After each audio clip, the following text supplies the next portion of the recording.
கும்பராசிக்கார அன்பர்கள் அனைவருக்கும் எனது அன்பு கலந்த வணக்கங்கள். நான் உங்கள் அஸ்ட்ரோ ஜனதுரை புலிமிசை கூத்தூர் பெரம்பலூர் மாவட்டம். கும்பராசி ஆவணி மாத பலன் 2025 நிகழும் மங்களகரமான விஸ்வாவசு வருடம் தமிழ் மாதங்களில் 5வது மாதம் ஆவணி மாதம்.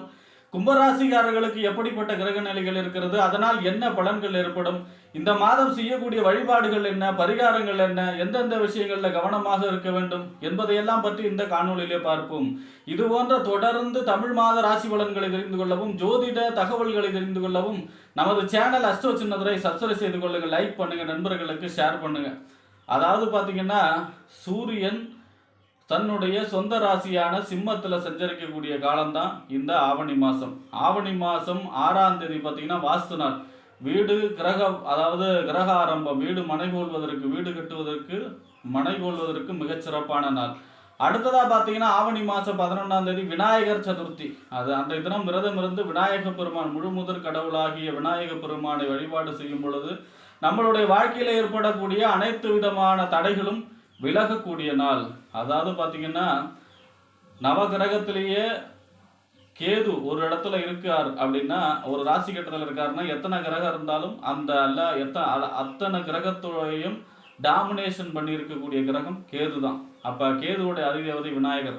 அப்போ விநாயக பெருமான் வழிபாடுங்கிறது நம்மளுடைய வாழ்க்கையில் ஏற்படக்கூடிய தடைகளை விலக்கி காரிய வெற்றிக்கு உதவி செய்யக்கூடிய கடவுள் விநாயக பெருமான்.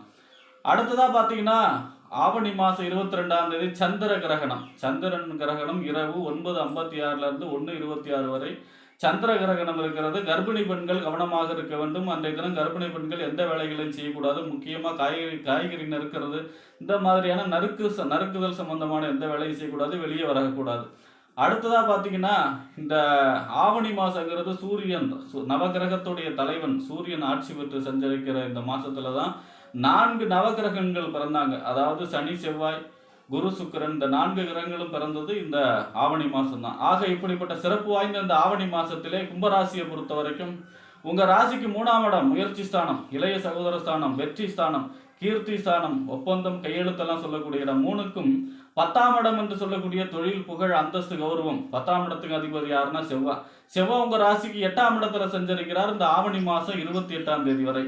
பொதுவாக 3ஆம் இடத்து அதிபதி 8ல் செஞ்சிருக்கிறார் அப்படின்னா இந்த ஒப்பந்தம், கையெழுத்து, இந்த மாதிரியான விஷயங்கள்ல ரொம்ப ரொம்ப கவனமாக இருக்க வேண்டும். ஜாமீன் கையெழுத்து போடுறது இருக்கக்கூடாது.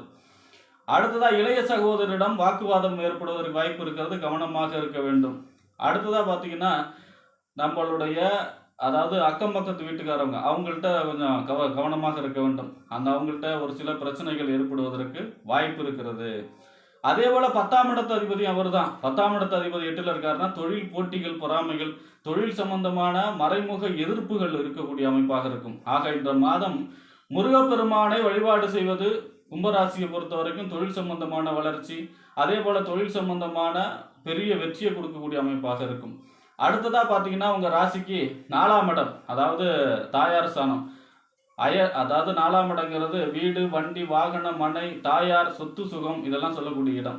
இந்த 4ஆம் இடத்திற்கும் 9ஆம் இடம் என்று சொல்லக்கூடிய தந்தை ஸ்தானம், பாக்கியஸ்தானம், தொலைதூர பயணம், உயர்கல்வி ஸ்தானத்துக்கு அதிபதி யாருன்னா சுக்கிரன் உங்க ராசிக்கு 5ஆம் இடத்துல சஞ்சரிக்கிறார். ஆனால் 4ஆம் தேதி வரை தான். அதன் பிறகு பார்த்தீங்கன்னா 6ஆம் இடத்துல மறைகிறார். பொதுவாக பார்த்தீங்கன்னா 4ஆம் இடத்து அதிபதி 6ல் மறைகிறார் அப்படின்னா தாயாருடைய ஆரோக்கியத்தில் அக்கறை செலுத்த வேண்டும். அதே போல பார்த்தீங்கன்னா நிலம், இட சம்பந்தமான விஷயங்கள்ல கவனமாக இருக்க வேண்டும். அதே போல பார்த்தீங்கன்னா 4ஆம் இடம் வாகனங்கள்ல ஒரு சில பழுதுகள் ஏற்படுவதற்கு வாய்ப்பு இருக்கிறது. வாகனம் சம்பந்தமான அதாவது பயணங்கள்ல கவனமாக இருக்க வேண்டும். 9ஆம் இடத்து அதிபதியும் அவர் தான். 6ஆம் இடத்துல மறைகிறார்னா தந்தையுடன் வாக்குவாதத்தை தவிர்க்க வேண்டும். தந்தையுடைய ஆரோக்கியத்தில் அக்கறை செலுத்த வேண்டும். பயணங்களிலே கவனமாக இருக்க வேண்டும். வெளிநாடு சம்பந்தமான முயற்சிகள், இந்த விசா, பாஸ்போர்ட், இதெல்லாம் கரெக்டாக டாக்குமெண்ட் கரெக்டாக இருக்கா அப்படின்னு பார்த்துக்கணும். ஏன்னா சுக்கிரன் பெரும்பகுதி 6ஆம் இடத்துல மறைகிறார் 4ஆம் தேதிக்கு அப்புறம் 29ஆம் தேதி வரை.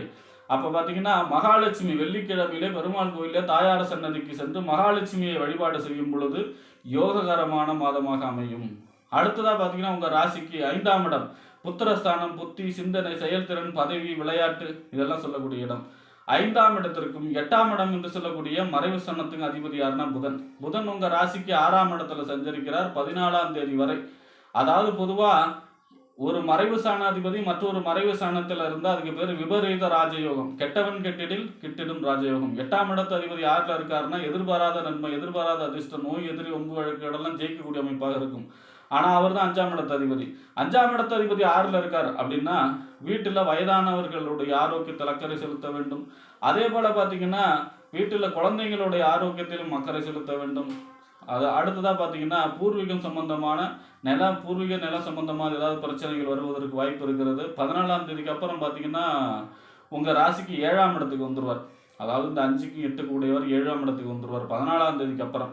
அப்போ பொதுவாக 5-7 எப்போ சம்மந்தப்படுதோ காதல் ஏற்படும், காதலில் வெற்றி கிடைக்கக்கூடிய அமைப்பு, திருமணம் சம்பந்தமான முயற்சி கைகூடும், குழந்தை பிறப்பு, கரு உண்டாகக்கூடிய அமைப்பு, குடும்பத்திலே சுப நிகழ்ச்சிகள் எல்லாம் நடக்கக்கூடிய அமைப்பு, இந்த மாதிரியான யோக பலன்கள் நடக்கும். ஆனால் அவர் தான் 8ஆம் இடத்து அதிபதி. 8ஆம் இடத்து அதிபதி 7ல் இருக்கார் அப்படின்னா வாழ்க்கை துணையிடம் வாக்குவாதங்களை தவிர்க்க வேண்டும், விட்டு கொடுத்து செல்லணும். அதாவது எந்த வாக்குவாதம் வந்தாலும் அப்படியே அதை பெருசுபடுத்தாமல் இருந்துட்டா பெரிய பிரச்சனைகள் வராது. அதே போல் பார்த்தீங்கன்னா சூரியன் 7ஆம் இடத்து அதிபதி சூரியன் 7லேயே ஆட்சி பெற்று மாதம் ஃபுல்லாக செஞ்சிருக்கிறார். பொதுவாக 7ஆம் இடத்து அதிபதி 7 ஆட்சி பெறுவது யோகம். கேதுவோடு சேர்ந்து செஞ்சிருக்க போகிறார். கேது எந்த ஒரு கிரகத்தையோ எந்த இடத்துல இருந்தாலும் அதனுடைய பலனை தடுக்கும், சுருக்கும். அப்போ பார்த்தீங்கன்னா அதாவது வாழ்க்கை துணையுடைய ஆரோக்கியத்தில் அக்கறை செலுத்த வேண்டும். உஷ்ண சம்பந்தப்பட்ட நோயில், அதாவது காய்ச்சல், தலைவலி, கண் சம்பந்தமான பிரச்சனை, முதுகெலும்பு பாதிப்பு, இந்த மாதிரியான பிரச்சனைகள் வருவதற்கு வாய்ப்பு இருக்கிறது. கவனமாக இருக்க வேண்டும். ஆரோக்கியத்தில் அக்கறை செலுத்த வேண்டும் வாழ்க்கை துணையுடைய. அடுத்ததாக பார்த்தீங்கன்னா 7ஆம் அதிபதி 7 ஆட்சி இருந்தால், அதாவது பெரிய மனிதர்கள், இந்த சமூகத்தில் பெரிய மனிதர்களுடைய தொடர்பு, அறிமுகம் ஏற்படும். அதன் மூலமாக நன்மைகள் ஏற்படக்கூடிய அமைப்பாக இருக்கும். வாடிக்கையாளர்கள், தொழிலில் வாடிக்கையாளர்கள் பெருகக்கூடிய அமைப்பாக இருக்கும். கூட்டு தொழிலிலே வெற்றி கிடைக்கக்கூடிய அமைப்பாக இருக்கும். அதே போல் பார்த்தீங்கன்னா திருமணம் சம்பந்தமான முயற்சிகள், குழந்தை பிறப்பு, கரு உண்டாகக்கூடிய அமைப்பு, இந்த மாதிரியான யோக பலன்களும் நடக்கக்கூடிய மாதமாக இருக்கும். பொதுவாக கும்பராசியை பொறுத்த வரைக்கும் இந்த ஆவணி மாதம், அதாவது மகாலட்சுமி, வெள்ளிக்கிழமையில மகாலட்சுமி வழிபாடு, சுக்கிரன் 6ல் மறைகிறார், செவ்வாய் 8ல் இருக்கார், முருகப்பெருமான் வழிபாடு, விநாயகர் வழிபாடு, இந்த 3 வழிபாடும் செய்யும் பொழுது இந்த ஆவணி மாதம் என்பது கும்பராசிக்காரர்களுக்கு யோககரமான மாதமாக அமையும் என்று கூறி விடைபெறுகிறேன். நன்றி, வணக்கம்.